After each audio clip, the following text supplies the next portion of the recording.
ela parece sutil, mas ela dá uma habilidade interessante, Cris, que eu estava até brincando com o Emerson, coisa de muitas vezes a gente pensa muito no trabalho de internacionalizar, que envolve às vezes a tradução, né? Ah, o YouMove tem facilidade para quem vai usar ele em espanhol, inglês, português, tá? Beleza, isso é o internacionalizar.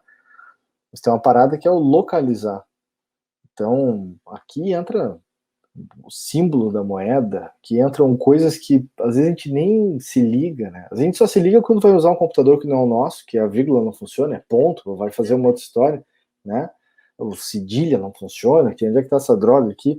Então, às vezes, dependendo do cenário que a gente está, né, eu tenho que conseguir trazer essas características. E aqui de novo, pode ser uma sutileza, né, na questão de campo, mas ela traz um poder bastante importante para quem já está operando com mercados diferentes, né?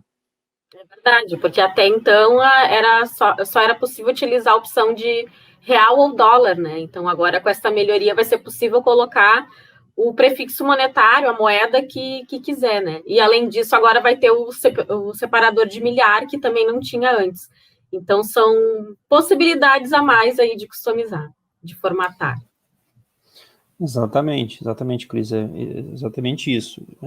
Porque às vezes a gente considera que é sutil a mexida, mas nesse ponto especificamente a gente criou, redefinir nosso input de dados numérico dentro do sistema, então, tanto a nível de Android quanto iOS, foi feita uma remodelagem desse input numérico para ser mascarado com o score de milhar, né, que não tínhamos, e também respeitando o idioma do aparelho. Então, se o aparelho está, por exemplo, num idioma inglês, cara, o score de milhar é vírgula, né, ponto.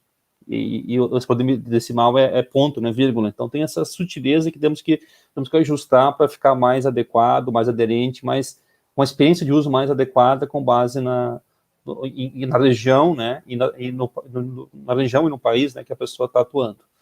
Então, se puder mostrar um pouco aqui na minha tela, eu posso mostrar para vocês aqui eu tenho aqui uma atividade que eu configurei com alguns exemplos, exatamente para vocês entenderem como é que funciona isso. Tem aqui a atividade chamada formatação numérica, só para exemplificar. E essa atividade aqui tem alguns campos numéricos com alguns tipos de formatação possível. Então, eu botei aqui dólar, reais, dólar, pesos, euro, né, numérico com 4 decimais e numérico sem máscara. Então, uma coisa que eu não podia, por exemplo, anteriormente, quando botava a parte de moeda, é colocar a moeda, por exemplo, aqui sem casas decimais. Então, era um problema, porque tinha que botar, por exemplo, pesos. Por exemplo, peso, que a gente tem um cliente nosso que trabalha no Chile, por exemplo, que é uma moeda que tem sempre trabalha com muitos milhares, né, e não tem centavos. Aí, poxa, tinha que botar lá e não tinha como botar nenhuma casa decimal aqui. Então, agora pode botar nenhuma casa decimal e o prefixo monetário que é prefixo lá do peso chileno, que seja. Então, fica mais... É esse campinho aqui, que vai definir o prefixo monetário, e as casas decimais que estão aqui também, eu posso deixar como zero, que eles não podia. Então, a gente tinha como máscara aqui, tinha valor monetário dólar, valor monetário real. Agora ficou só valor monetário. E o prefixo está aqui como sendo um campo adicional de configuração. Então, eu posso colocar aqui o prefixo que achar mais adequado, mais aderente à minha realidade. Por exemplo, euro, né? Uma coisa que eu quiser ter uma operação em euro, eu posso botar aqui o prefixo do euro, também vai funcionar. O difícil é achar no teclado onde botar o euro, mas eu dei um jeito, peguei o símbolo, copiei e botei ali e funcionou, porque no teclado não tem muito uma opção fácil de colocar, mas funciona, tá aqui o prefixo aqui do euro e ele também acaba enviando para lá também e funciona. Então, mostrando aqui na prática, aqui no celular, tenho aqui um exemplo aqui com alguns casos já de valores já preenchidos, tá? Para exemplificar para vocês.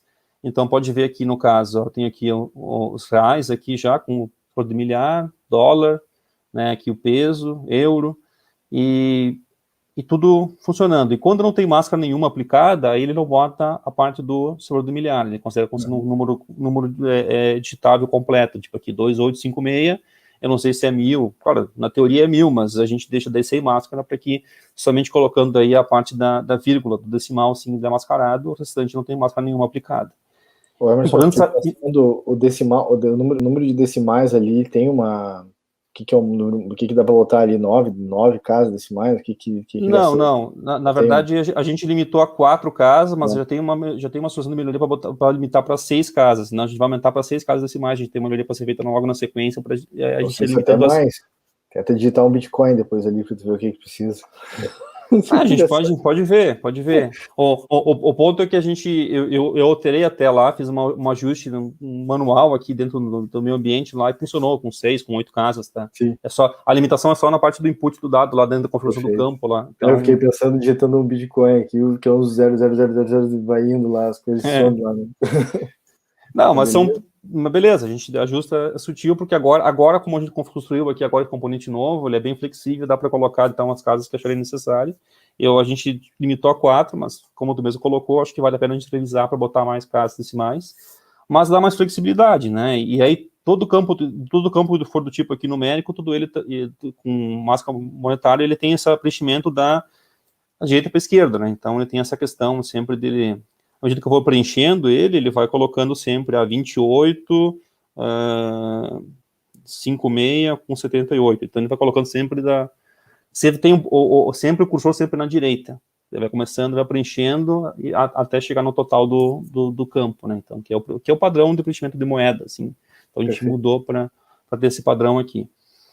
Então, basicamente é isso, né? Como eu falei, é uma mudança sutil, mas acho que dá mais poder à plataforma, mais poder de customização da solução e fica mais aderente à experiência de uso padrão, né, da pessoa que tá operando lá no Chile, ou nos Estados Unidos, ou na Europa, que seja, fica uma coisa muito mais nativa do que ficar lá um número sem nenhuma máscara. Então, esse o sentido da operação aqui.